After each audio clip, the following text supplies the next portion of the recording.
belum buat secara rasmi sejak buat pakai makan itu kan ya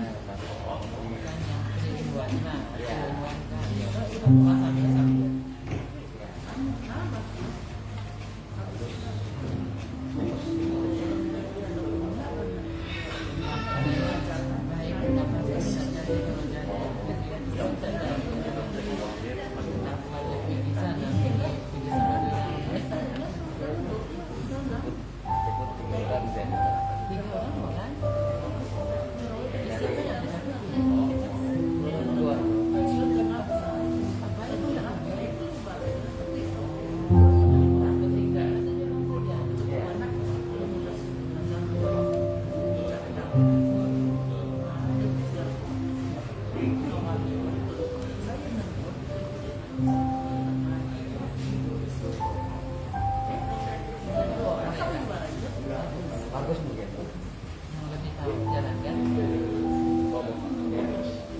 dibanding jam masa kami ada jam gitu orang keluar sudah mungkin tidak semua orang keluar kan juga rumah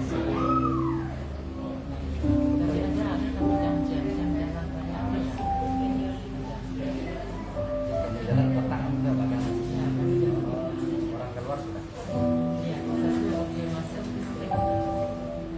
ada yang tangki manis sama apa kopi ratau pun ada kilo gitu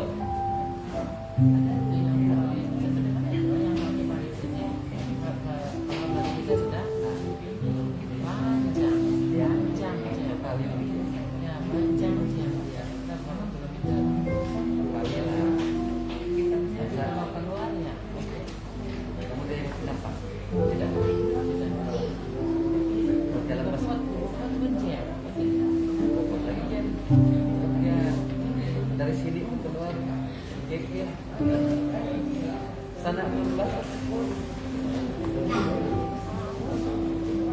mungkin lawas keluar lah dia tidak ramai lah tapi kita sama kita data yang sebenarnya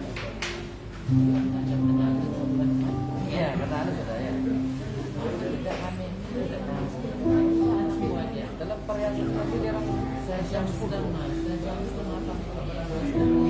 membuat sampai 15 menit lagi sampai sana tutup sampai sudah sampai 15 menit lagi kalau tidak jam tidak sampai jam sama itu hujan lagi hujan dari kuat hujan dari kemudian jangan yang rokok yang nggak boleh laju mungkin ada banyak sedikit bagus sudah kan ya sudah kan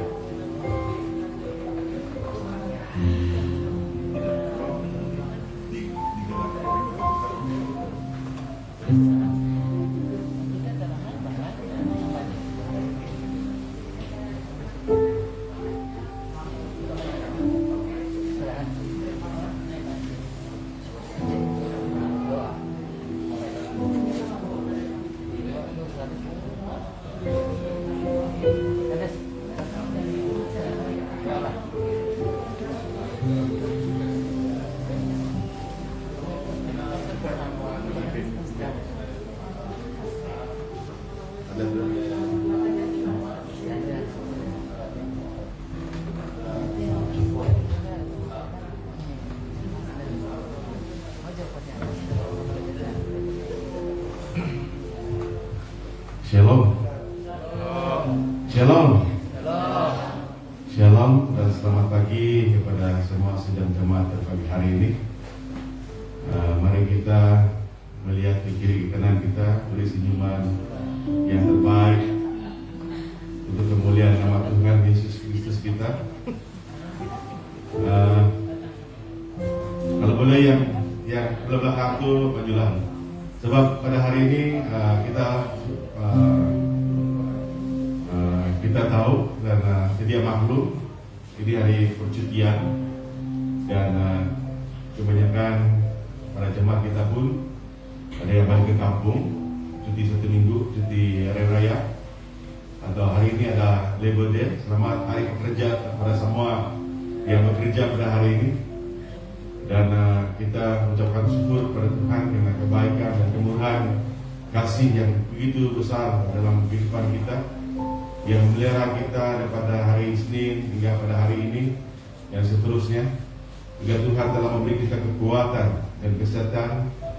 Dan pada hari ini juga hari pertama yang sesuatu yang mulai bukan baru, memang lama sudah, yang kita perlu scan Mas Sejahtera masuk ke dalam mana-mana. Dan pada hari ini juga bermula open space, tidak perlu pakai mask. Di dalam ini disarankan pakai mask juga, tapi kalau buka pun tidak masalah, tapi sebaiknya pakailah kan dalam ruang macam ini. Dan sebelum kita memulakan ibadah pada hari ini, ada jemaat yang baru bersama dengan kita pada hari ini? Ada? Tidak kan? Oke, kita terus berdoa agar pertambahan dan pertumbuhan jemaat di sidang gereja kita akan ada. Dan kalau ada pun, selamat datang, selamat berbakti kepada siapa yang baru bersama kita pada hari ini, agar Tuhan terus memberkati kita semua dan terus dapat bersama-sama dengan kita di masa-masa mendatang. Dan sebelum kita memulakan acara ibadah kita pada pagi hari ini, mari saya ajak kita bangkit berdiri bersama-sama. Kita mempersiapkan diri, jiwa, tubuh, dan seluruh kehidupan kita. Kita serahkan dalam tangan Tuhan, agar Tuhan yang memimpin, yang menyertai kita. Kita terus berdoa agar Dia masih dalam perjalanan ke tempat ini. Dia punya plan tentang tempat ini maupun yang kita ada di tempat ini. Kita terus berdoa bersama-sama. Yang tidak bersama-sama dengan kita balik ke kampung bekerja, kita terus berdoa bagi mereka. Yang lemah, yang sakit, kita doakan ke mereka, agar kita sama-sama diberkati dan diberi kekuatan kesehatan yang baik, dan Tuhan mengangkat kita, dan hingga kita dapat memuji dan membesarkan nama Tuhan di bumi dan serta di surga. Mari kita berdoa bersama-sama. Bapa kami di dalam kerajaan surga, pada pagi hari ini Tuhan, kami terlebih dulu Tuhan datang kepadamu Tuhan, ingin mengucap syukur dan berterima kasih karena kebaikan dan kemurahan kasih Tuhan yang tidak pernah putus-putus adanya dalam kehidupan kami. Apa yang kami menikmati pada hari ini Tuhan, inilah anugerah kasih Tuhan yang terbesar dalam kehidupan kami Tuhan. Pada pagi hari ini Engkau memberi kami waktu dan masa dan kesempatan untuk bernafas sekali lagi Tuhan di bumi ini. Inilah satu anugerah yang begitu besar yang kami miliki pada hari ini Tuhan, agar kesempatan ini kami guna sebaik mungkin ya Tuhan, untuk memuji dan membesarkan nama-Mu, agar Engkau diangkat dan dimuliakan Tuhan. Karena Tuhan adalah Raja segala raja di atas segala bumi ini Tuhan. Kami mengagungkan nama-Mu, kami ingin memuliakan nama-Mu Tuhan, karena itulah yang kami ingin lakukan dalam kehidupan kami. Dengan Tuhan, kami sekali lagi Tuhan merendahkan diri di hadapan-Mu. Bila kami telah melakukan kesalahan, kesilapan, dosa Tuhan, di dalam nama Tuhan Yesus, Engkau mengampuni kami, agar kami layak di hadapan-Mu Tuhan, menyembah dan memuji Engkau Tuhan. Biar kami mengaku dengan lidah kami Tuhan, kami manusia berdosa Tuhan, agar kami mengaku Tuhan dalam kehidupan kami ini Tuhan, kami manusia yang penuh keterbatasan dan kelemahan, agar Tuhan mengangkatkan kami, agar kami diangkat oleh kasih dan karunia kasih Tuhan dalam kehidupan kami. Tuhan, kami terus berdoa bagi seluruh jemaat-Mu di Sabi Perbatu ini Tuhan, yang ada di tempat ini, di ruang ini Tuhan, yang dalam perjalanan atau masih dalam plan mereka ke tempat ini Tuhan, maupun yang tidak memiliki kesempatan, maupun yang bercuti pada hari ini, maupun yang tidak sempat Tuhan karena pekerjaan mereka Tuhan. Tuhan, Engkau yang memberkati kami, Engkau memberi kami kekuatan, kemuliaan-Mu Tuhan yang menyertai kami pada hari ini Tuhan. Acara kebaktian kami pada pagi hari ini Tuhan, kami serahkan tangan-Mu. Anak-anak Tuhan yang terlibat dalam pelayanan pada hari ini, pengacara acara kebaktian kami pada hari ini, pemain-pemain musik maupun hamba-Mu Tuhan yang menyebarkan firman-Mu yang Kau telah persiapkan Tuhan, agar itu menjadi satu berkat yang begitu besar buat kami pada hari ini. Biar kami Tuhan bukan mendengarkan firman-Mu, tapi kami yang melakukan firman-Mu Tuhan. Bukan kami menerima, tapi kami akan memberi Tuhan yang terbaik di hadapan-Mu Tuhan. Biar kami menjadi jemaat-Mu yang matang, bukan lagi makanan bubur, tapi biar kami memakan sesuatu yang keras Tuhan. Biar kami dapat menikmati berkat dan iman yang begitu besar, yang dapat kami lakukan yang terbaik di tempat Tuhan. Itulah satu kemuliaan yang kami ingin angkatkan, kami naikkan kepada-Mu Tuhan.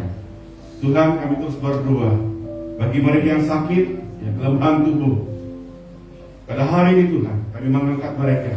Kami terus mengangkat saudara kami yakin yang ke dalam tangan-Mu, saudara kami di Kereman ke dalam tangan Tuhan. Kami berdoa di dalam nama Tuhan Yesus. Kami berdoa mereka disembuhkan Tuhan atas darah-Mu Tuhan, atas kebenaran-Mu Tuhan. Itu terjadi dalam kehidupan mereka. Mereka yang lemah dikuatkan Tuhan dalam nama Tuhan Yesus. Yang punya stres dan beban yang berat, Kau lepaskan mereka Tuhan dalam nama Tuhan Yesus, agar kami terus diberkati dan diberi kekuatan dan kemampuan Tuhan untuk bersama-sama terlebih lagi Tuhan memuji dan menyanjungkan nama Engkau di bumi serta di surga. Tuhan, kami berdoa bagi jemaat-Mu yang punya plan balik ke kampung Tuhan, perjalanan mereka balik ke kampung dan kembali ke Labuan Tuhan, agar mereka disertai Tuhan dan mereka dijauhkan daripada malapetaka dan masalah yang besar, agar mereka mendapat damai dan sukacita yang menyertai mereka, agar mereka kembali di tempat ini dengan baik Tuhan.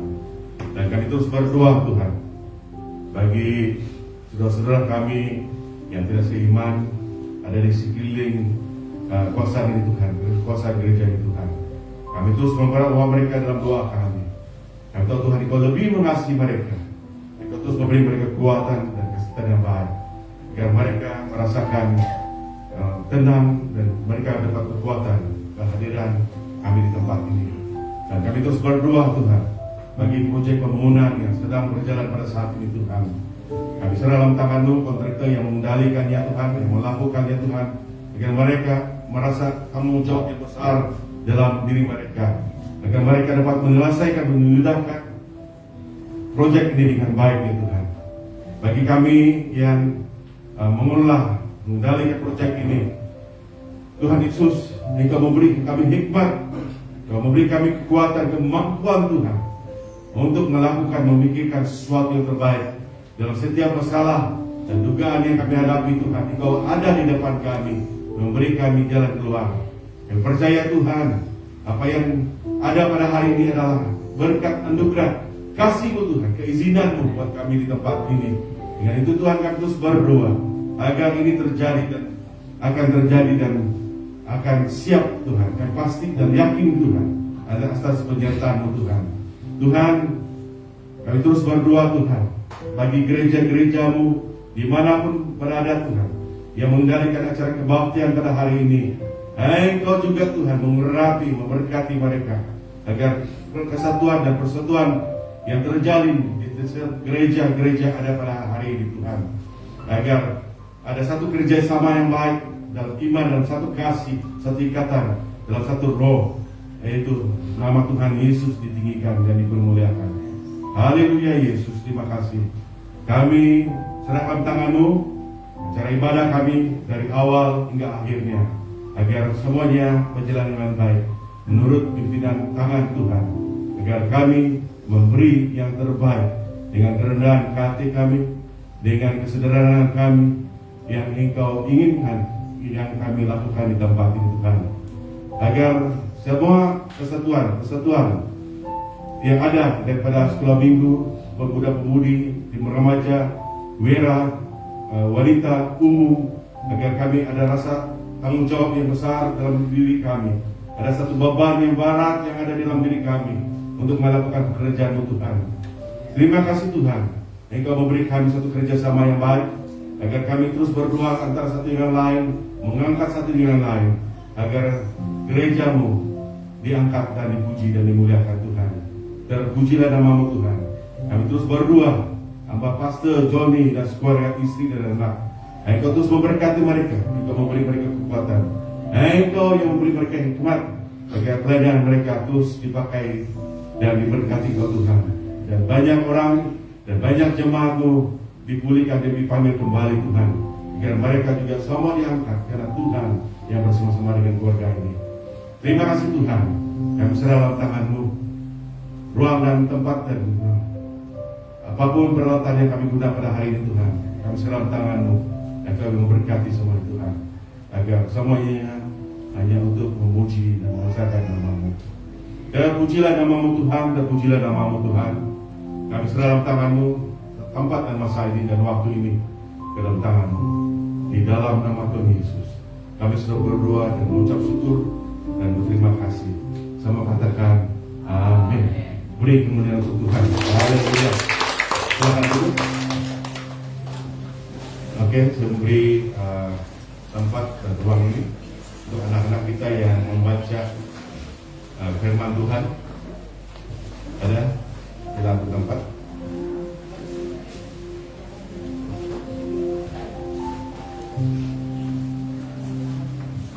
Shalom semua.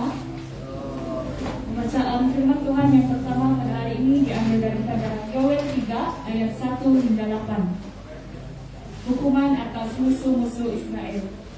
Sebab sesungguhnya pada hari-hari itu dan pada waktu itu, apabila aku memulihkan keadaan Yehuda dan Yerusalem, aku akan mengumpulkan segala bangsa dan akan membawa mereka turun ke lembah Yosafat.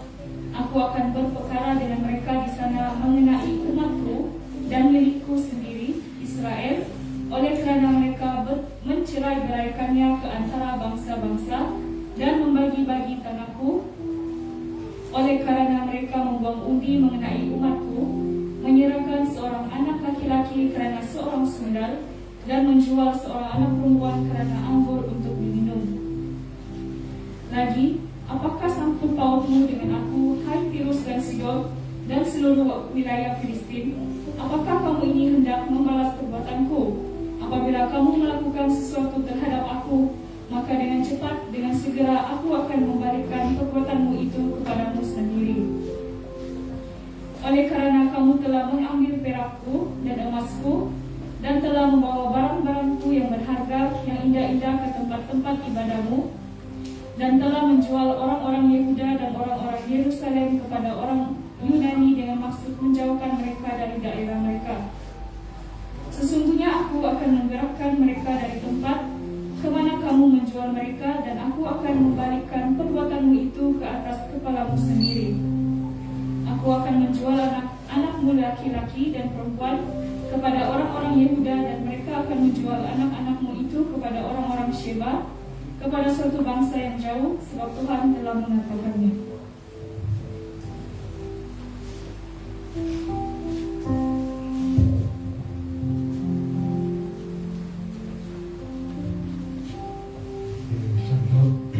Shalom.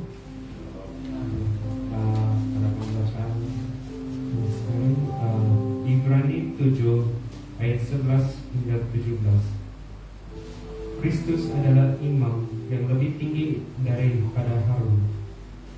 Kerana itu, andai kata oleh imamat Lewi telah mencapai kesempurnaan, sebab kerana imamat itu umat Israel telah menerima Taurat, apakah sebabnya masih perlu seorang lain ditetapkan menjadi imam besar menurut peraturan Melkisedek, dan yang tentang dia tidak dikatakan menurut peraturan Harun? Sebab jikalau imamat berubah, dengan sendirinya akan berubah pula hukum Taurat itu. Sebab dia dimaksudkan di sini termasuk suku lain. Dari suku ini tidak ada seorang pun yang pernah melayani di mezbah. Sebab telah diketahui semua orang bahwa Tuhan kita berasal dari suku Yehuda, dan mengenai suku itu Musa tidak pernah mengatakan suatu apapun tentang imam-imam. Hal itu jauh lebih nyata lagi jikalau ditetapkan seorang imam lain menurut cara Melkisedek yang menjadi imam bukan berdasarkan peraturan manusia, tetapi berdasarkan hidup yang tidak dapat binasa. Sebab tentang dia diberi kesaksian, engkau adalah imam untuk selama-lamanya menurut peraturan Melkisedek.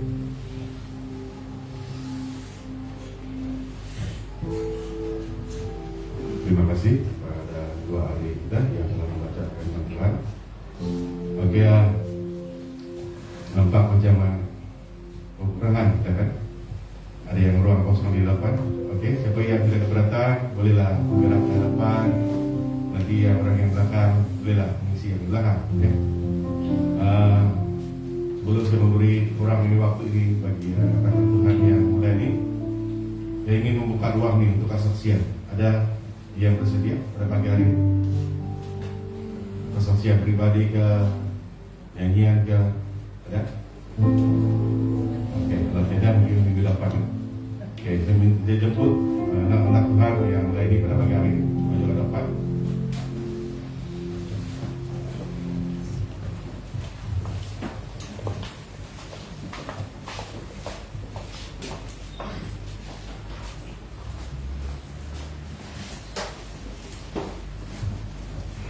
Shalom. Ya, shalom. Hari ini hari pekerja, jadi saya mengucapkan selamat hari pekerja. Besok kita cuti. Jadi terima kasih Tuhan memberi kesempatan kita pada hari ini. Jadi bolehlah kita menyanyi lama-lama untuk Tuhan. Amin. Oke, jadi mari kita berdiri.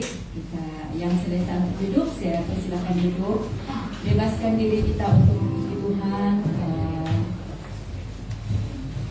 Menyembah Tuhan pada pagi hari ini. Mari kita tenang di hadapan Tuhan. Pagi hari ini kita tenang, kita berikan, kita agungkan Tuhan dalam kehidupan kita. Berikan kata-kata kepada Tuhan pada pagi hari ini. Katakan kepada Tuhan, saya siap untuk memuji Tuhan, mengagungkan Engkau di tempat ini Tuhan. Penuhi kami dengan Roh Kudus-Mu Tuhan, agar kami dapat menyatakan rasa cinta kami Tuhan kepada Engkau Tuhan. Haleluya, kita angkat belakang lagu ini, sucikan dan kuduskan hati ini. Haleluya.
kita berikan kemuliaan kepada Tuhan.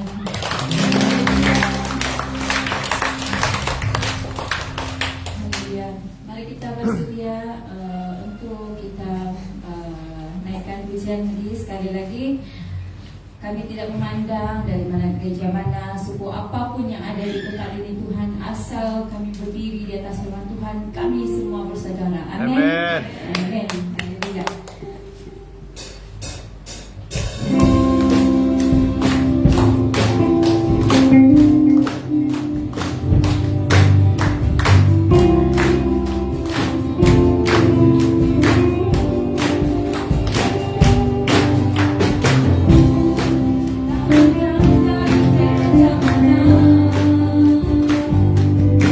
Asal kau berdiri di atas firman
sekali lagi berdoa, kita menyerahkan tangan Tuhan.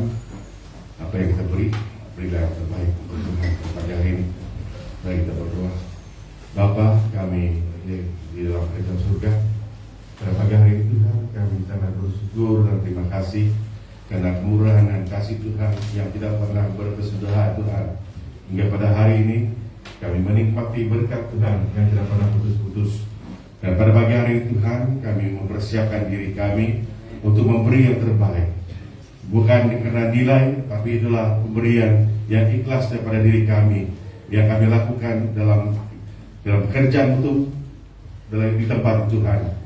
Tuhan Yesus, kami berterima kasih yang tidak terhingga atas berkat-Mu dan pemberian-Mu dalam kehidupan kami. Setiap kami yang ada pada hari ini Tuhan, di tempat ini, biar kami membawa apa yang kami harus berikan kepada Engkau dan harus serahkan kepada Engkau pada pagi hari ini Tuhan.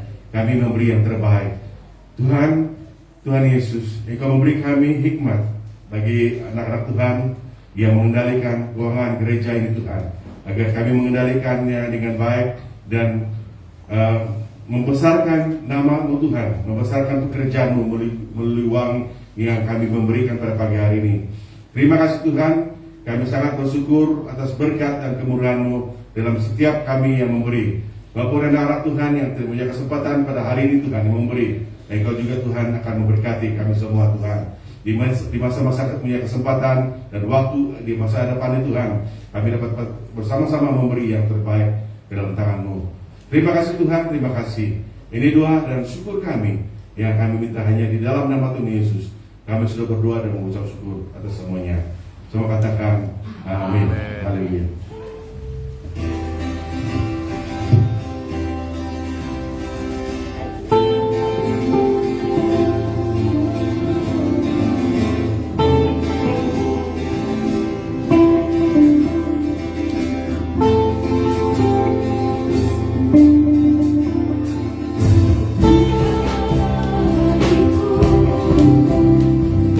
Bunga mata hatiku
berkomitmen di hadapan Tuhan.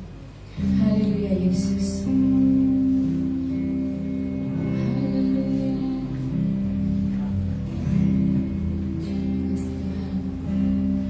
Tuhan Yesus. Haleluya. Mari kita angkatkan lagi Tuhan yang mau menyenangkan-Mu. Tuhan, bentuklah hati kami supaya menjadi bejana untuk hormat-Mu. Jemurlah bagai emas murni. Haleluya Yesus. Tuhan,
atas berkat Tuhan, sehingga nafas yang ada, kekuatan yang ada kami miliki pada hari ini, itu semua karena kemurahan dan kasih karunia Allah buat setiap pribadi kami. Dengan kemampuan dan kekuatan yang ada pada kami Tuhan, hanyalah sia-sia, tetapi kami mengandalkan Kristus di dalam kehidupan kami. Kami tahu Tuhan bahwa Engkau adalah Allah yang kami sembah, Tuhan di atas segala Tuhan, Raja di atas segala Raja. Terpujilah Engkau Tuhan pada pagi hari ini. Kiranya kemuliaan-Mu Tuhan dinyatakan di dalam setiap pribadi kami, sehingga kami dapat menyatakan itu kepada dunia ini Tuhan, bahwa yang kami sembah adalah Tuhan yang hidup, Tuhan yang memberikan kami keselamatan, bahkan memberikan kami jalan keselamatan di dalam hidup kami. Bapa, pada pagi ini Tuhan, dalam upaya kami Tuhan untuk menyenangkan Engkau, tanpa kami percaya dan mengenal Engkau Tuhan, maka itu semua hanya sia-sia. Tetapi upaya kami pada hari ini Tuhan, kami punya iman di dalam Engkau, sehingga Tuhan akan menempatkan kami ke suatu tempat yang Engkau sediakan. Bapa Surgawi, kami percaya pada pagi hari ini, dalam pertemuan kami, perkumpulan ini bukanlah perkumpulan yang sudah kami biasakan, tetapi menjadi satu komitmen, tugas dan tanggung jawab kami yang begitu luar biasa, yang kami harus menyatakan bermula daripada diri kami, hidup kami sendiri ya Tuhan. Terima kasih Bapa, pada pagi hari ini kiranya ada kelemahan dan dosa-dosa kami, bahkan juga kejahatan yang ada di dalam diri kami Tuhan. Kami mohon supaya pengampunan daripada Tuhan Yesus Kristus di dalam kehidupan kami semua, agar hadiran kami Tuhan, agar penyembahan kami, pujian kami biarlah berbau harum di hadapan Tuhan. Bahkan kami mohon supaya kiranya Roh Kudus memberkati kami lewat firman Tuhan yang kami pelajari dan dengar pada pagi hari ini. Haleluya Tuhan. Kami serahkan hidup kami pada pagi hari ini. Di dalam nama Yesus kami sambut berkat firman-Mu. Kami sudah berdoa dan mengucap syukur. Amin. Amin. Terima kasih. Kita silakan duduk. Tuhan Yesus memberkati.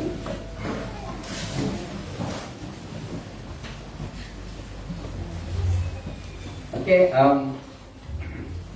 untuk pagi ini kita akan mengadakan perjamuan kudus atau penyembahan Tuhan. Shalom dan selamat pagi. Salam damai di dalam kasih Tuhan kita Yesus Kristus. Karena kiranya pada pagi yang indah ini kita dapat bersama, walaupun di luar sana masih ada online atau live streaming untuk ibadah pada pagi hari ini. Puji Tuhan, karena kita mendapat satu kekuatan dan memiliki hidup yang baru di dalam Kristus. Untuk itu, pembacaan kita di dalam perjamuan Tuhan pada pagi hari ini terdapat di dalam surat 1 Korintus 11 ayat 23 hingga 26. Oke. Di dalam 1 Korintus 11 ayat 23 hingga 26. Saya membaca firman Tuhan dengan suara yang kedengaran. Sebab apa yang telah kuteruskan kepadamu telah aku terima dari Tuhan, yaitu bahwa Tuhan Yesus pada malam waktu ia diserahkan mengambil roti, terus dan sesudah itu ia mengucap syukur atasnya, ia memecah-mecahkannya dan berkata, inilah tubuhku yang diserahkan bagi kamu, perbuatlah ini menjadi peringatan akan aku. Demikian juga ia mengambil cawan sesudah makan lalu berkata, cawan ini adalah perjanjian baru yang dimeteraikan oleh darahku. Perbuatlah ini setiap kali kamu meminumnya menjadi peringatan akan aku. Sebab setiap kali kamu makan roti ini dan minum cawan ini, kamu memberitakan kematian Tuhan sampai Dia datang. Di dalam ayat 26 menjelaskan bahwa kamu memberitakan kematian Tuhan sampai Dia datang. Ini berarti tanggung jawab kita. Setiap orang percaya di dalam Injil Matius 28 ayat 19-20 menyatakan bahwa setiap orang percaya harus memberitakan Yesus Kristus. Persoalan dia, bagaimana kita memberitakan Yesus Kristus? Pertama, kita harus menyatakan itu kepada orang lain melalui diri kita. Karena khotbah yang sangat keras, sangat penting, sangat luar biasa, yang boleh membentuk orang juga adalah salah satu keadaan atau diri kita. Suatu persiapan kita menjelang kedatangan Tuhan pasti banyak cabaran. Cabaran itu bermula bukan daripada dunia ini, bukan daripada orang lain, tetapi cabaran itu bermula daripada diri kita sendiri. Bolehkah saya menjadi seorang yang memberitakan Tuhan?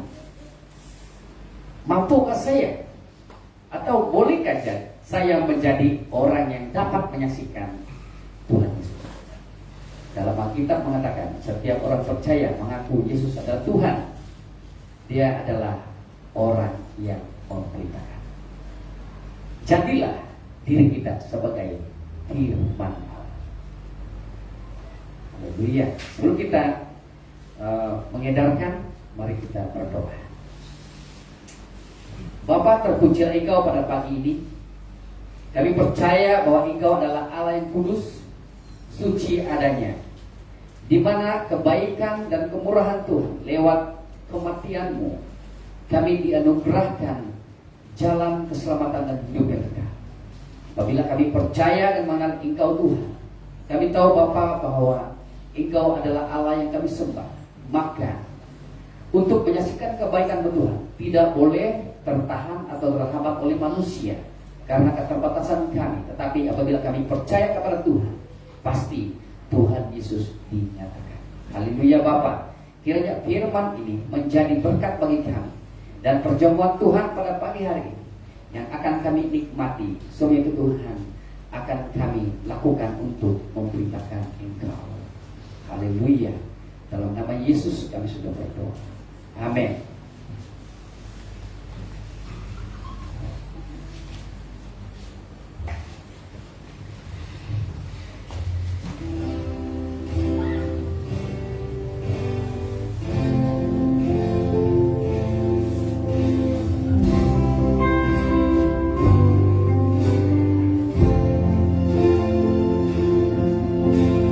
Sucikan dan kuduskan hati ini.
Sebab apa yang telah kuteruskan kepadamu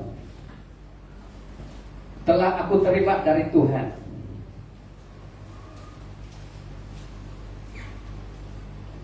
Yaitu bahwa Tuhan Yesus pada malam waktu ia diserahkan, ia mengambil roti. Mari kita sama-sama angkat yang ada di tangan kita. Dan sesudah itu ia mengucap syukur atasnya. Ia memecah-mecahkannya dan berkata, inilah tubuhku yang diserahkan bagi kamu. Perbuatlah ini menjadi peringatan akan aku. Mari kita sama-sama.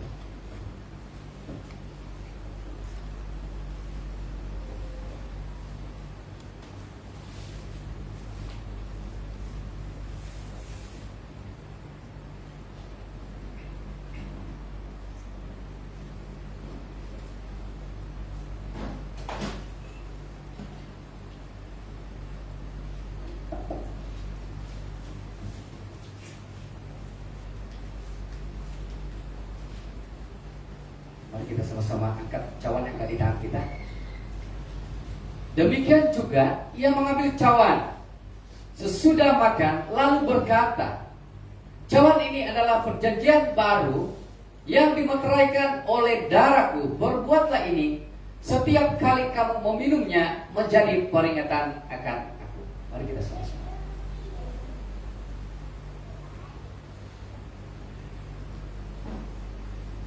Kita berdoa. Terpujilah Tuhan pada pagi ini. Kami adalah anak-anak-Mu Tuhan. Kami akan mewarisi apa yang Tuhan lakukan. Bahkan mengingati apa yang Tuhan lakukan di dalam kehidupan kami. Bukan sekadar kami ya Tuhan untuk melakukan ini sebagai satu simbolik, tetapi menjadi peringatan yang luar biasa. Menjadi kebenaran yang membuatkan kami Tuhan teguh berdiri. Yang membuatkan kebenaran Tuhan ini menjadikan kami Tuhan adalah anak-anak Tuhan yang setia. Bapa di surga, diberkatilah seluruh jemaat Tuhan yang telah mengambil bahagian perjamuan kudus pada pagi hari ini. Melalui semua Tuhan, yang lemah dikuatkan, yang sakit disembuhkan, baik itu secara fisikal dan rohani. Terpujilah Bapa karena anugerah Allah. Di dalam nama Tuhan Yesus kami sudah berdoa dan mengucap syukur. Haleluya. Amin. Amin. Terima kasih untuk pujian dan penyembahan. Dan semua jemaat Tuhan yang telah mengambil bahagian di dalam perjamuan kudus pada pagi ini.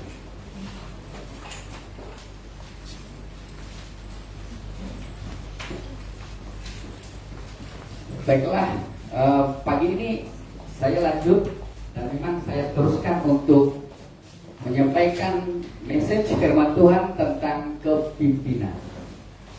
Ada banyak hal yang kita harus belajar bagaimana dan bukan senang untuk menjadi seorang pemimpin. Di sudut yang lain kita adalah menjadi pemimpin yang diberkati. Haleluya. Di sudut yang lain kita tidak mau menjadi pemimpin yang tidak diberkati. Pada pagi hari ini saya akan membawa kita untuk belajar bersama-sama tentang tema yang berbicara yaitu kegagalan seorang pemimpin. Kalau kita lihat dalam Alkitab banyak tokoh daripada perjanjian lama sampai kepada perjanjian baru, banyak tokoh pemimpin yang dipilih oleh Tuhan sendiri, tetapi gagal. Mengapa? Tapi pagi hari ini mari kita belajar seorang pribadi. Mungkin ada yang kenal kan? Atau ada yang bersaudara nih? Atau sepupu pertama, sepupu kedua. Syukur di jemaat kita tidak ada nama ini ya.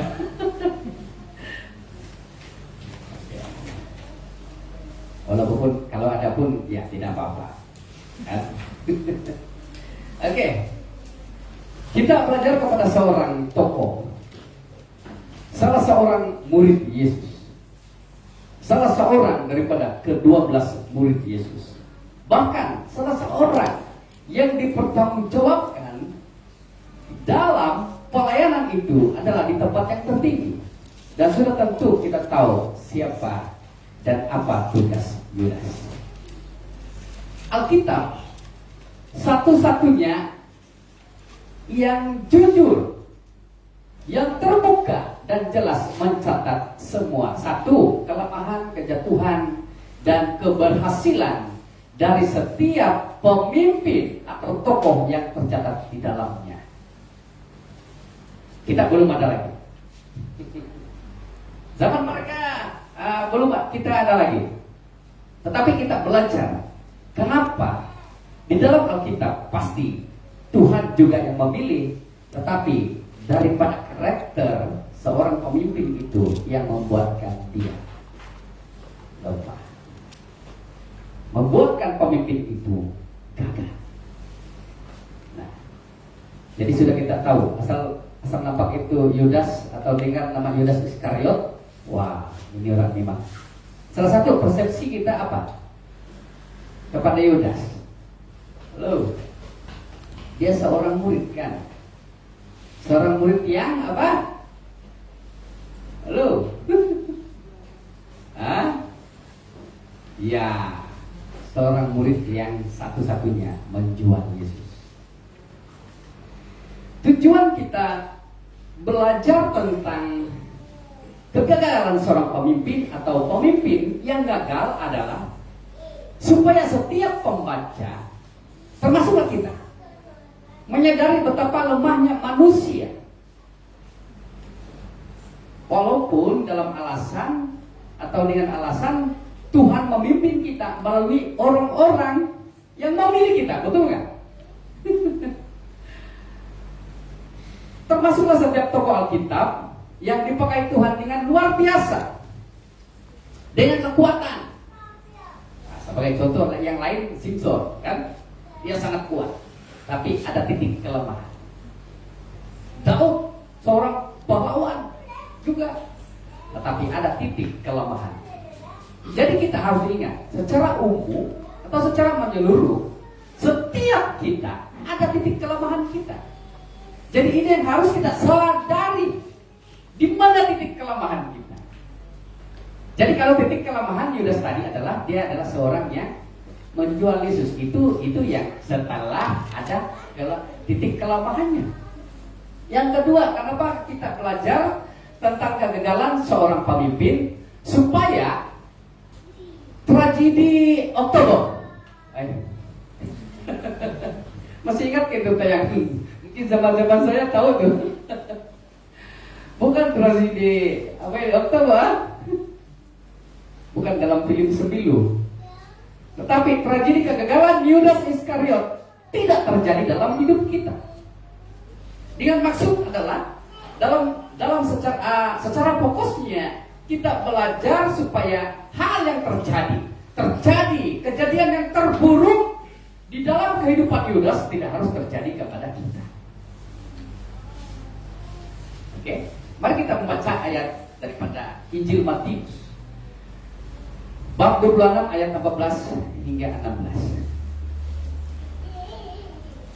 Kemudian pergilah seorang dari ke-12 murid itu yang bernama Yudas Iskariot kepada imam-imam kepala. Ia berkata, "Apakah yang hendak kamu berikan kepadaku?" Berarti dalam ayat ini sudah lama ada keinginan dan perundingan Yudas Iskariot kepada pemimpin atau imam-imam kepala. Bukan baru-baru, tetapi sudah lama dirancang supaya aku menyerahkan dia kepada kamu. Mereka membayar 30 uang perak kepadanya. Dan mulai saat itu ia mencari kesempatan dalam kesempitan yang baik untuk menyerahkan Yesus. Disinilah titik kelemahan Yudas, karena suatu perencanaan yang awal yang tidak baik. Kalau suatu perencanaan diawali dengan perencanaan yang tidak baik, juga diakhiri dengan perencanaan yang tidak baik. Jadi sebagai timbal balasnya adalah menjadi seorang anak Tuhan atau pemimpin haruslah merancang sesuatu yang baik, berakhir kepada perancangan yang baik. Mulai saat itu ia mencari kesempatan yang baik, tetapi pada akhirnya tujuan dia tidak baik. Dengan maksud ayat ini adalah kesempatan yang dimana Yesus boleh ditangkap. Tidak ada cara. Karena kalau dengan terang-terangan, maka para imam dan imam kepala dan ahli Taurat, mereka lah yang dikenakan hukuman, undang-undang. Tetapi dengan alasan mereka, termasuklah Yudas Iskariot, adalah untuk merancang. Pada waktu inilah, kata Yudas, inilah masa yang terbaik untuk menangkap Yesus. Waktu dia berdoa. Ya kan? Kenapa kalau Yudas Iskariot merancang waktu Yesus mengajarkan atau di manakah, ataupun mungkin pada waktu itu ada dalam konteks kita masa kini mungkin ada masa perselisihan kan? Kenapa di waktu yang tenang itu, disitulah Yudas katakan, inilah kesempatan yang baik. Bayangkan dalam konteks, dalam hal ini adalah hal yang amat berbahaya bagi kita. Dalam diam, dalam masa yang tenang, dalam masa yang baik. Dan disitulah ada ayat daripada yang saya sampaikan pada 2 minggu yang lalu, bahwa seorang nelayan yang luar biasa, yang mahirnya adalah bukan diuji oleh ketenangan laut, tetapi berbeza dengan mungkin beberapa pribadi atau kita. Kenapa? Bila tenang pun juga tidak baik, bila tidak tenang pun lebih teruk. Oke. Latar belakang daripada teks ini, Yudas Iskariot adalah berasal dari negeri Yudea. Seorang laki-laki, ya pasti seorang laki-laki, dia bukan perempuan, kan? Dari kota Keriot. Di kota ini atau di kota Keriot ada sekelompok pejuang Yahudi yang sangat radikalisme terhadap penjajahan tentara Romawi atau kerajaan Romawi. Sangat-sangat radikal. Tahu sangat radikal? Orang-orang yang sangat bertentangan. Kalau dia kerjaan Romawi ketika itu, dia bertentangan. Dalam konteks kita di gereja, orang-orang yang suka menentang, kan? Mungkin juga dia merupakan salah seorang ahli daripada kelompok pejuang ini. Dengan tujuan, ada beberapa tujuan mereka. Satu, mereka tidak mau di negeri mereka dijajah oleh kerajaan Romawi, dan mereka mau supaya sebenarnya mereka mengharapkan Yesus itu menjadi seorang Mesias, menjadi seorang raja yang baru untuk memerintah mereka. Mari kita telusuri ini bahagiannya. Kenapa? Karena mereka sudah lama dijajah, sehingga segala sesuatu, ya sepertilah di negara-negara lain juga, termasuk negara negeri kita, kan? Pasti ada saja hati yang tidak dan kurang senang dan tidak bersetuju dengan hal-hal yang lain, kan? Contoh kalau negara kita, ya berbicara tentang otonomi, wah dari dulu sampai hari ini, kan? Tetapi apakan daya karena dipegang oleh sesuatu kerajaan. Suara kita besar pun kalau ada yang memegang sulit juga. Jadi begitulah keadaan yang terjadi pada kelompok ini, yang sangat radikal, yang tidak suka dengan pemerintahan kerajaan Romawi. Di gereja pun ada juga.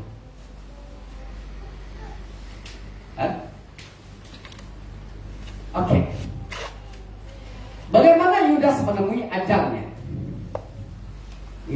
Ini kalau gambar terang nih kan, ini Yudas dia gantung diri ya, bukan pokok.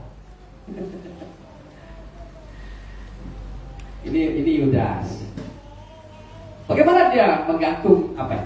Menemui ajal, mengakhiri titik napasnya. Adakah dia mati melalui gantung diri karena terjatuh menyebabkan perutnya terbelah dan isi terburai? Perutnya terburai. Dalam pandangan analisis juga bahwa mengatakan sebenarnya pada ketika itu setelah kejadian penyesalan terjadi, dan itulah istilah terjadi, menyesal pun tidak guna sudah. Dan pada waktu itu dia datang ke depan para pemuka atau pemimpin. Dia menyesal menyerahkan uang 30 keping perak tadi. Sehingga dia berhajat, ada keinginan untuk bunuh diri. Dia pikir dia bunuh diri satu-satunya penyelesaian utama. Saya terus buat satu pelajaran rohani di sini bahwa cara kita mungkin dalam konteks bunuh diri rohani adalah tidak perlulah pisah bayang lah, jadi murtad lah, kan? Lebih baik ini saya bukan pemimpinnya, betul, tidak apa, dipersilakan. Kan? Tetapi bagaimana kematian rohani itu terjadi karena menjadi sangat radikal di dalam kerohanian. Nah, ini yang terjadi kepada Yudas, di mana pada ketika itu kenapa isi perutnya terburai, bukan karena dia jatuh, bukan karena dia sesuatu yang terjadi kepada dia, tetapi pada waktu dia mengakhiri napasnya karena dia menggantungkan diri, di mana bakteria sudah akan terbentuk, kan? Daripada lendiran waktu dia meninggal, karena ada lendiran disitulah. Ya, kalau bakteria ini termasuk lalat datang kan, tidak dijemput pun.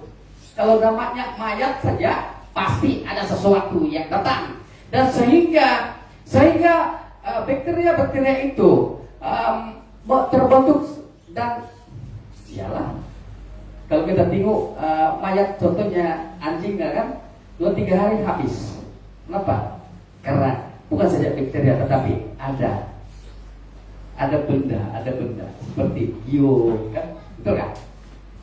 Disitulah terjadi kepada Yudas, di mana bakteria itu membentuk lendiran itu, sehingga terbentuknya bakteria, dan sehingga daripada itu memburukkan lagi keadaan, dan terbentuklah perebutan.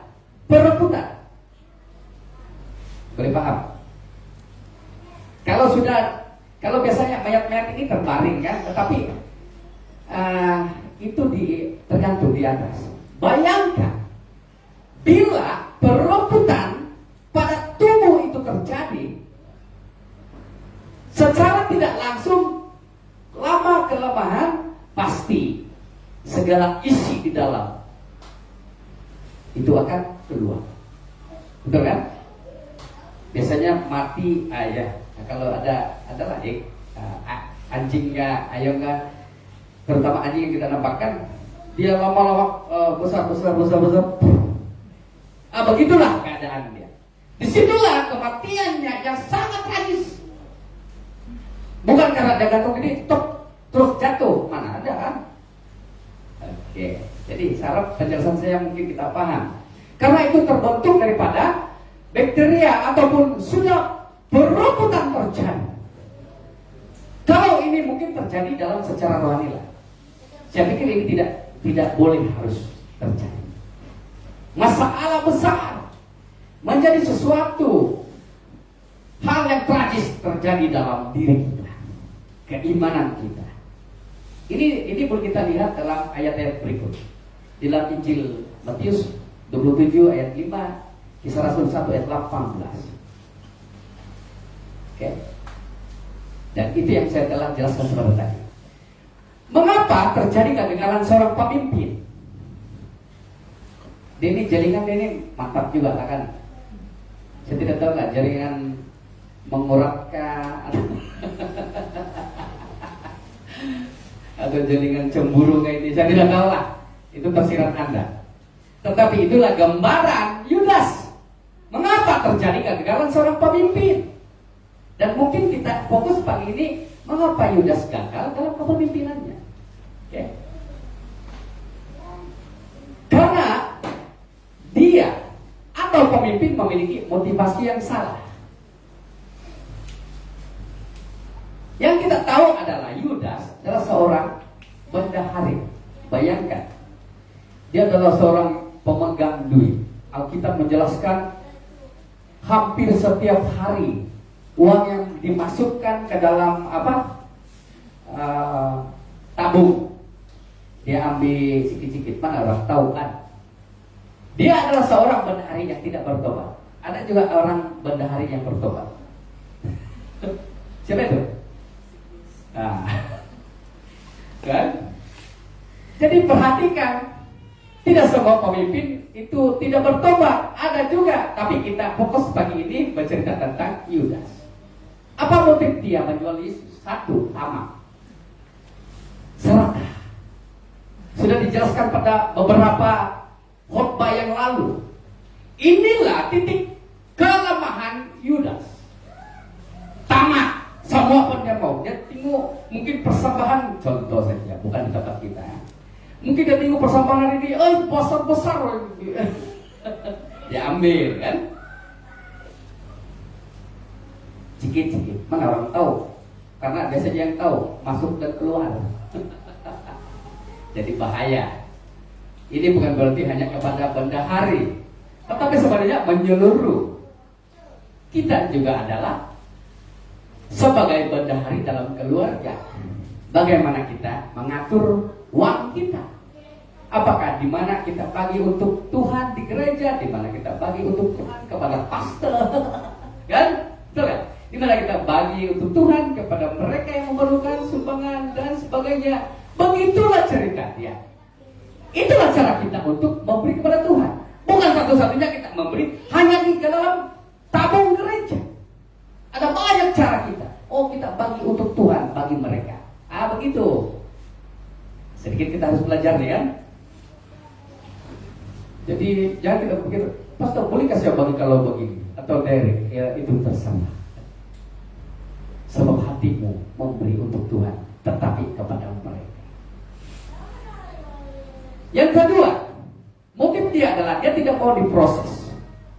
Dia tidak mau diproses untuk berubah atau diubah mentality, hatinya, caranya, karakternya.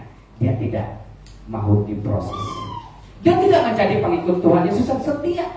Walaupun Yesus selalu mengajar, selalu ikut Yesus, tetapi di dalam hatinya, ya nantilah kalau ada kesempatan yang baik, bukan saja menjual Yesus, tapi ambil duit dari tabung. Ini bahaya. Yang ketiga, dia adalah seorang yang bukan bendahari yang jujur. Inilah bendahari yang jujur. Sudahlah tidak bagi, dia lagi curi duit. Itulah Alkitab menyatakan, kalau engkau tidak memberi, engkau sudah mencuri. Tidak amanah. Kalau dalam konteks amanah ini, dia ini rasuah. Kan?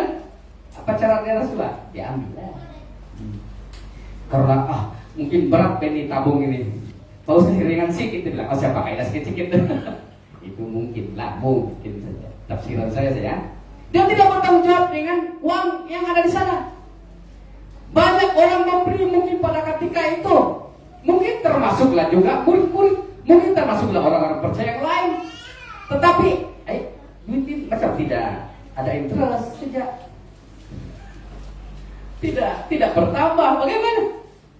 Nah, dalam ayat di dalam Injil Yohanes 12:6 ini mengatakan, melainkan ini kepribadian Yudas Iskariot, ia adalah seorang pencuri. Ia sering mengambil uang yang disimpan dalam kas, di bahasa Indonesia ini, tabung yang dipegang. Mungkin kita bertanya, tiadakah bank waktu itu? Public bank belum ada. Kita tidak tahu. Dalam sejarah pun tidak dijelaskan di sana ada bank. Tetapi bayangkan, dia adalah murid Yesus, salah satu daripada ke-12 murid Yesus. Dan pasti dia dipercayai untuk memegang uang pada ketika itu. Betul kan? Kalau dalam diundi pun ketika itu pasti dia telah menang daripada undian untuk menjadi seorang bendahari. Karena itulah tugas dia pada masa Yesus bersama-sama dengan mereka. Bayangkan, kalau dalam organisasi pelayanan Yesus waktu itu, saya pikir Yesus adalah ketua. Tidak ada lain, tidak ada timbalan dia, tidak. Kan? Tapi satu-satunya pendamping Yesus adalah Yudas Iskariot. Jadi amat berbahaya bagi seorang bendahari. Kepada bendahari-bendahari sekalian, kita harus ingat. Adakah itu Anda bendahari secara organisasi, atau bendahari di dalam keluarga, atau diri sendiri? Ingat, dalam arti kata pencuri, dia seorang pencuri. Satu peringatan kepada kita, jangan kita mencuri uang Tuhan. Jangan kita mencuri milik Tuhan. Oke. Menurut Wikipedia, ini banyak kan, saya cek banyak penjelasannya. Tapi saya akan mempersingkatkan bahwa menurut 30 keping uang perak pada ketika itu, uang mereka pakai adalah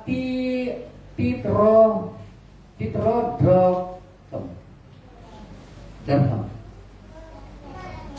Dalam penilaian ketika itu, 30 keping uang perak sama dengan bayaran gaji 4 bulan. Wah, mahal loh waktu itu. Dalam perkiraan US dollar, 1 dirham sebanyak 19,2 atau 19,5 dolar US dollar. Banyak. Tetapi di dalam 1 dirham itu,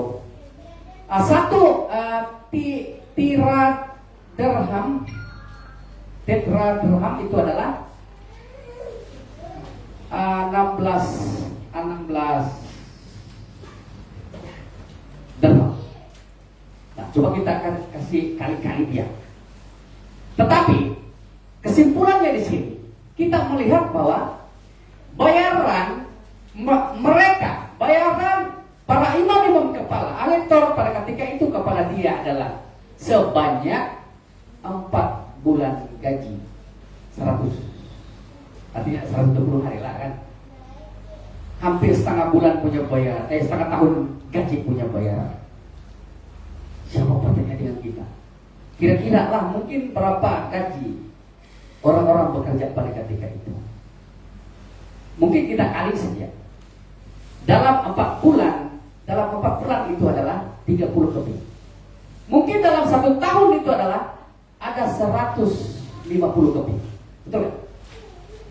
Saya tidak tahu siapa yang pakar matematik di sini. Kan 30 kan baru 4 bulan. Berapa? 60 kalau 8 bulan. Kan? Lepas itu kalau 12 bulan adalah 120. Oke, 120. Sini gagal matematik, Pak. Oke. Bayangkan perkiraan gaji minimum ketika itu adalah 30. Dalam 1 tahun adalah 120 keping. Saya pikir kalau bergaji yang bergaji allowance dalam 5.000 sebulan berapa sudah 1 tahun, kan? Tidak apalah, struktur gaji tidak sama, tetapi kita membayangkan begitu besar uang pada ketika itu. Saya pikir uang kita pakai RM ini, paling mungkin salah satu paling rendah di dunia lah. Tapi baru saya dapat di berita 2 hari yang lalu, dia bilang negeri Malaysia melepasi uang US dollar. Wah, dalam hati saya berapa lah itu? Itu mungkin hanya perkiraan di atas kertas, tapi realitinya secara rasional adalah tidak. Nah, Yesus tahu siapa yang mengkhianati. Karena motivasi yang salah daripada Yudas itu, dia mengkhianati Yesus. Yesus tahu, walaupun Yesus telah pilih dia, tetapi Yesus tahu, walaupun dipilih, orang ini juga yang mengkhianati dia. Tetapi di antaramu, dia berkata kepada murid-muridnya, ada yang tidak percaya. Yesus tidak katakan di antara kamu ada yang mengkhianati, tidak. Tetapi ingat, di kalangan community, anak-anak Tuhan pun ada juga yang tidak percaya. Ini bahaya. Ini dalam konteks bukan di gereja. Ini Yesus sendiri bercakap. Nah, itulah kegagalan Yudas. Sebab Yesus tahu dari semula.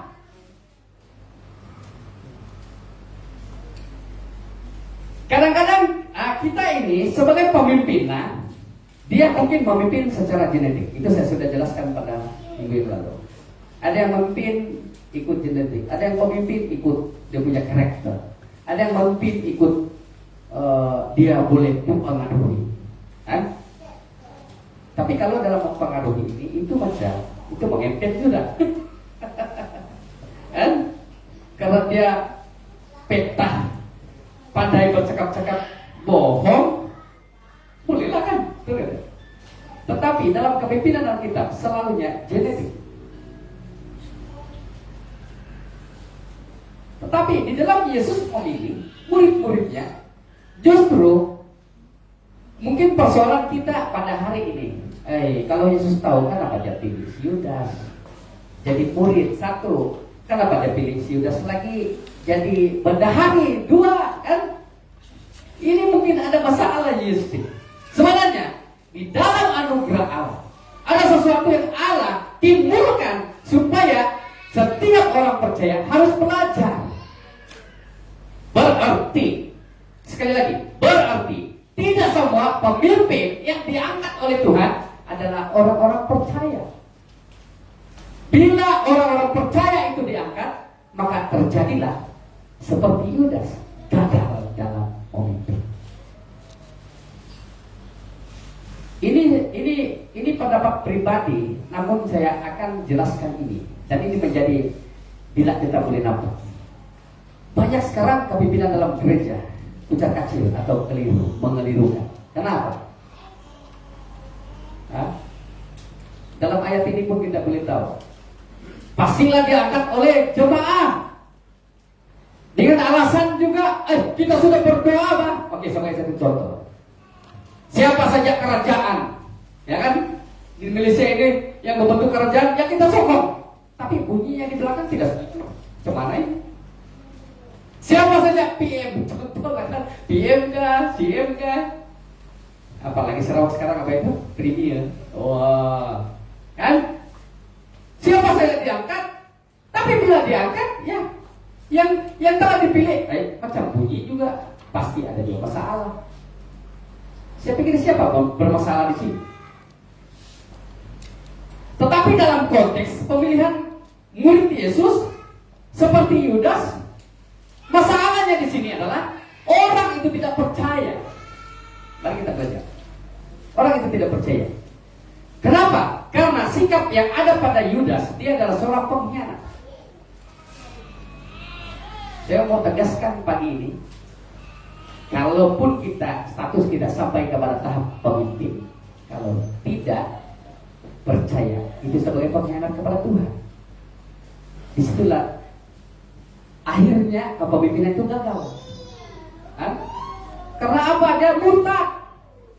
Berarti walaupun dia pemimpin, tetapi kalau gagal, dia murtad, sama saja dengan orang tidak percaya.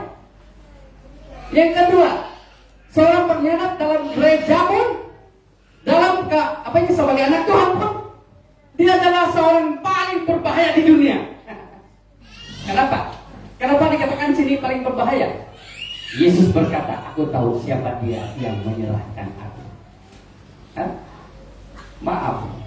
Dalam poin kedua, sikap pengkhianat ini adalah paling berbahaya, tetap mengikuti Yesus. Dia orang itu tetap mengikuti Yesus, tetap ke gereja, tetapi amat berbahaya karena di dalamnya ada sikap pengkhianat. Yang ketiga, dia juga dipenuhi atau diselubungi. Kita tahu diselubung yang menutupi. Bila kerohaniannya ditutupi, matanya pun tidak dapat melihat sesuatu yang baik, hatinya pun tidak merasakan sesuatu yang baik. Ada saja kepahitan, di mana kepahitan itu harus di-share kepada orang lain. Dia tidak mau. Kamu coba ini kan, kamu coba ini kan. Inilah masalah bagi pemimpin. Dia diselubung oleh motivasi yang salah. Karena motivasinya itu adalah lihat hanya pada uang. Betul atau tidak? Itu Yudas. Dia tidak lihat Yesus. Malah dia jual, dalam konteks ayat ini, dia jual Yesus karena mata duitan.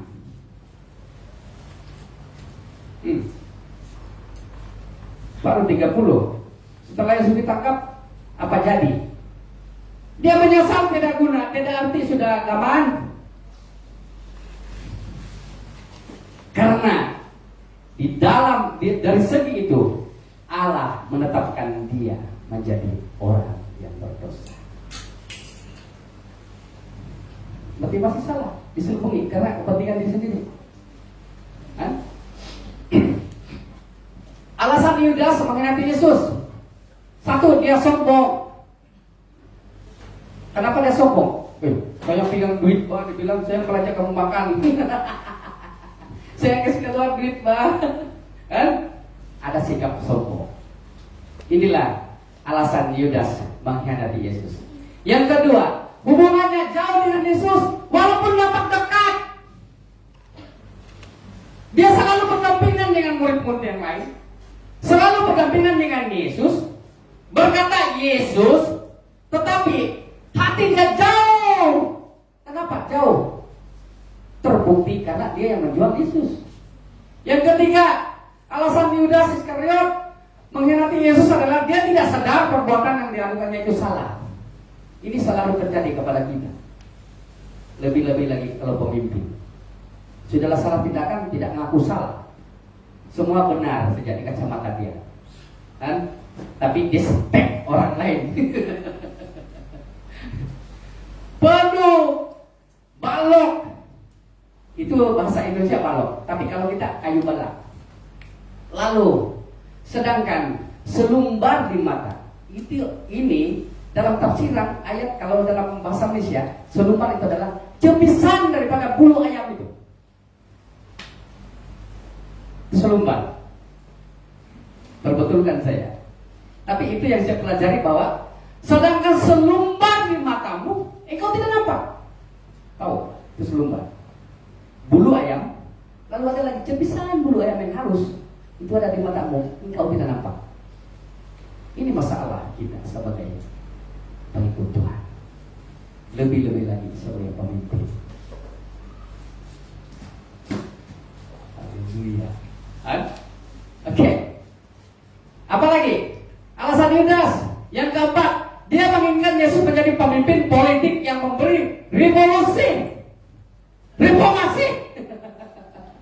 Karena dia adalah seorang ahli, salah satu ahli daripada pejuang apa tadi itu? Bukan pejuang Hamas. Pejuang Yahudi untuk apa ini? Menidakkan penjajahan orang Romawi atau kerajaan Romawi. Kadang-kadang itu juga terjadi pada gereja Tuhan. Tidak semua. Tetapi ada pemimpin yang menginginkan dia supaya kalau saya jadi pemimpin, dia bilang, semua saya ubah, dia bilang. Ini rumah pun jadi gereja. Jangan. Ini bukan milik kau seorang. Kan? Kalau rumah kau apa saja sembarang kau buatlah. Tapi ini rumah Tuhan. Amin. Kadang-kadang itu ada terjadi. Oh, kepimpinan begini. kalau saya memimpin semua. Tidak ada terkecuali. Tapi ingat, risiko dan masalah pasti terjadi. Inilah terjadi pada pikiran Yudas. Karena dia pegang duit segala-galanya boleh. Betul nggak? Karena money is king. Betul nggak?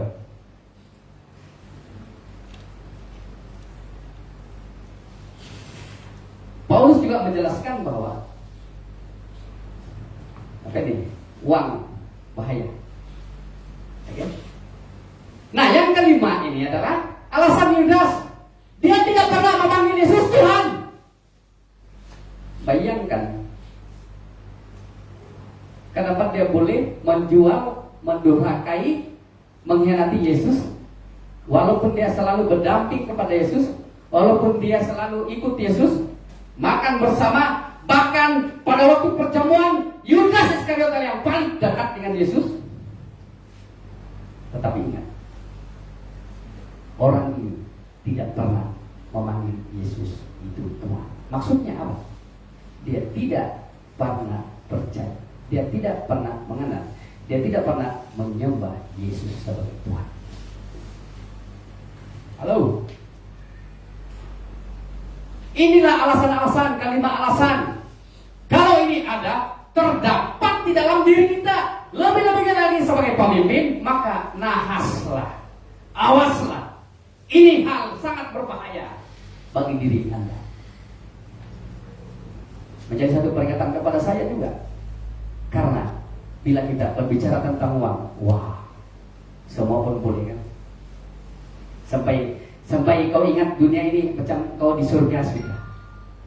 Kalau sudah ada duit, apalagi ada 10K orang bilang. Ya kan? Nah.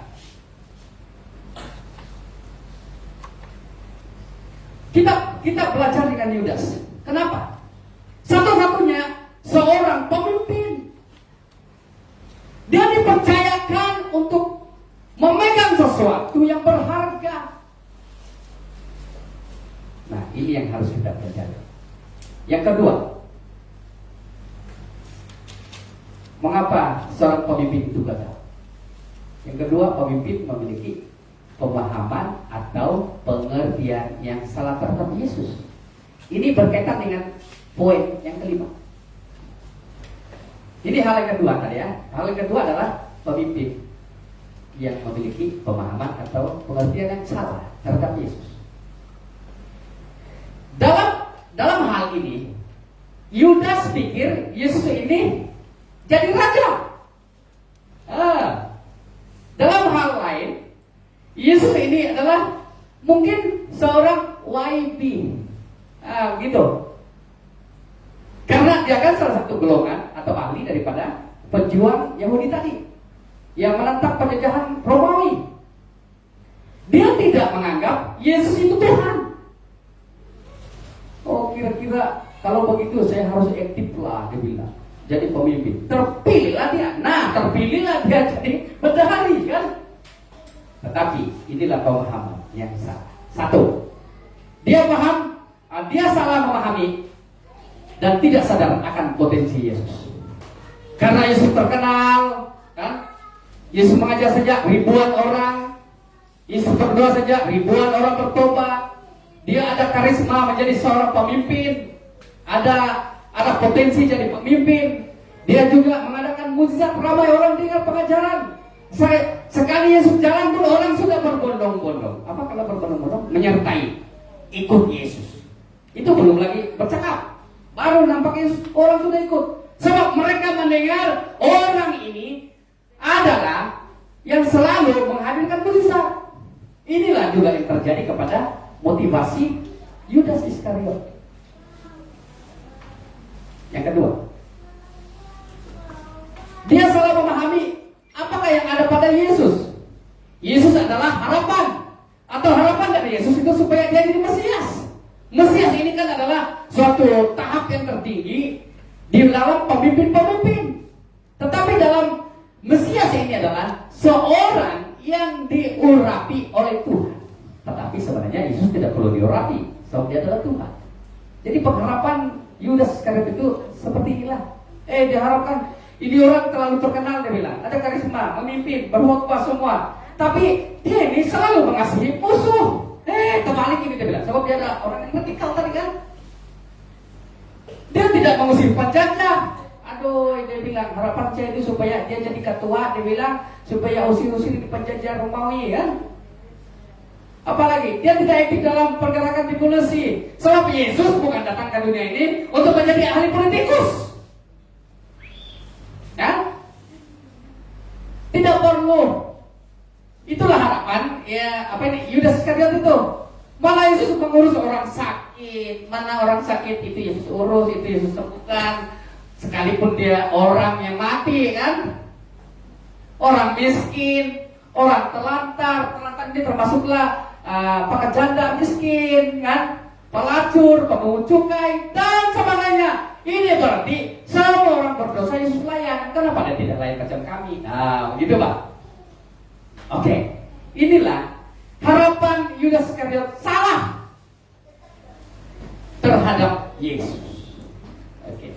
Dalam hati dan pikiran Yudas Iskariot tentang Yesus adalah dia memaksa Yesus supaya menunjukkan kekuasaannya pada situasi yang tidak dapat dielakkan, pada situasi mereka dicacah oleh kerajaan Romawi.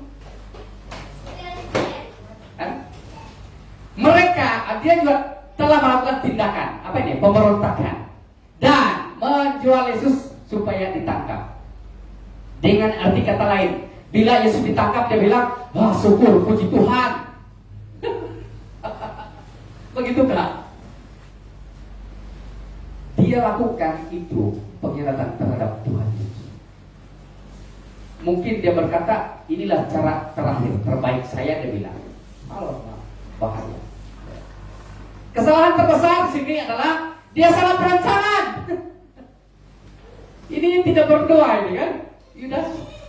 Apalagi lebih-lebih lagi alasan dia tidak percaya Yesus. Yang kedua, dia salah paham Yesus. Dia lihat Yesus ini orang calang-calang.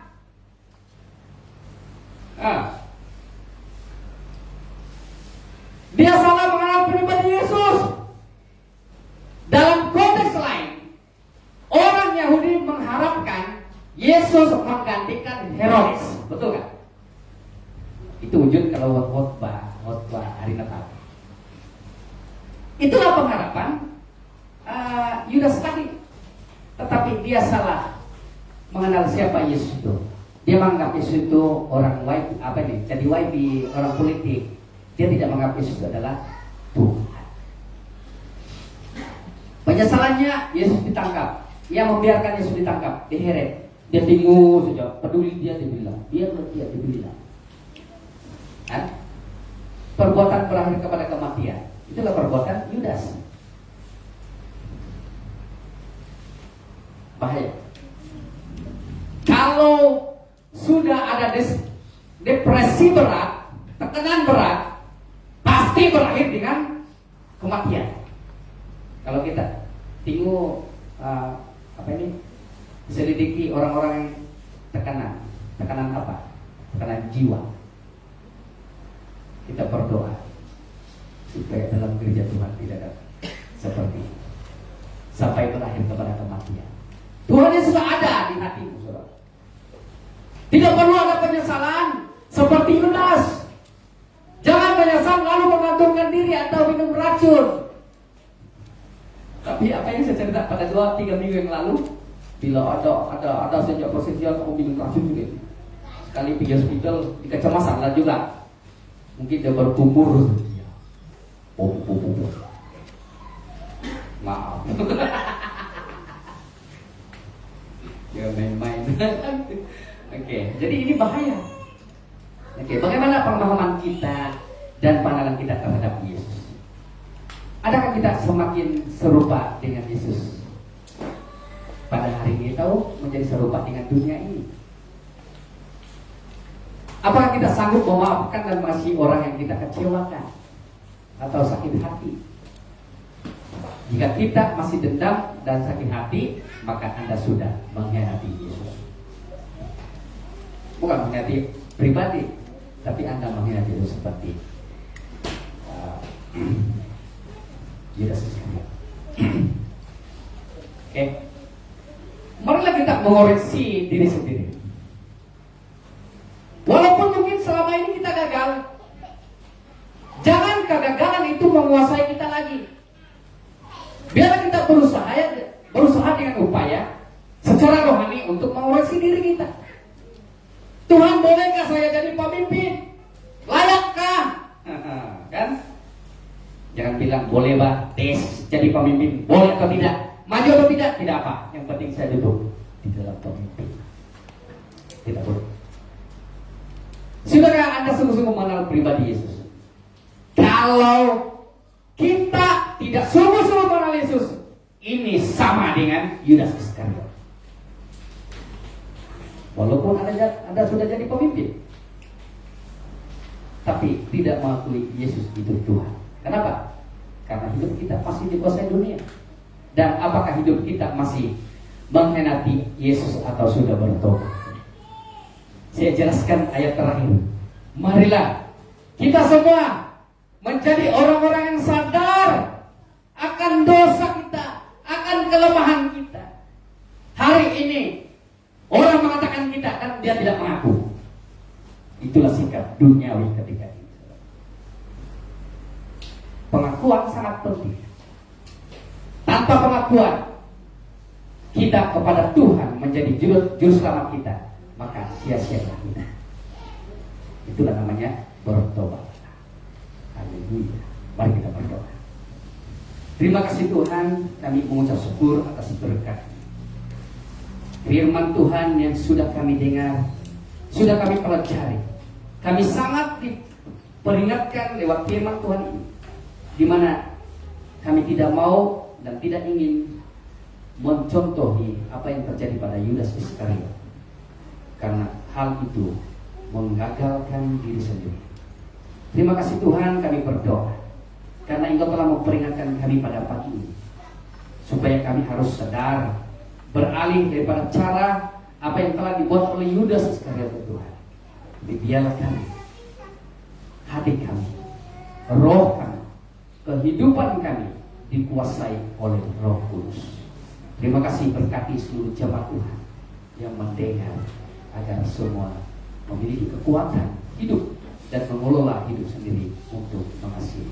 Terpujilah Bapa atas berkat-Mu pada pagi ini.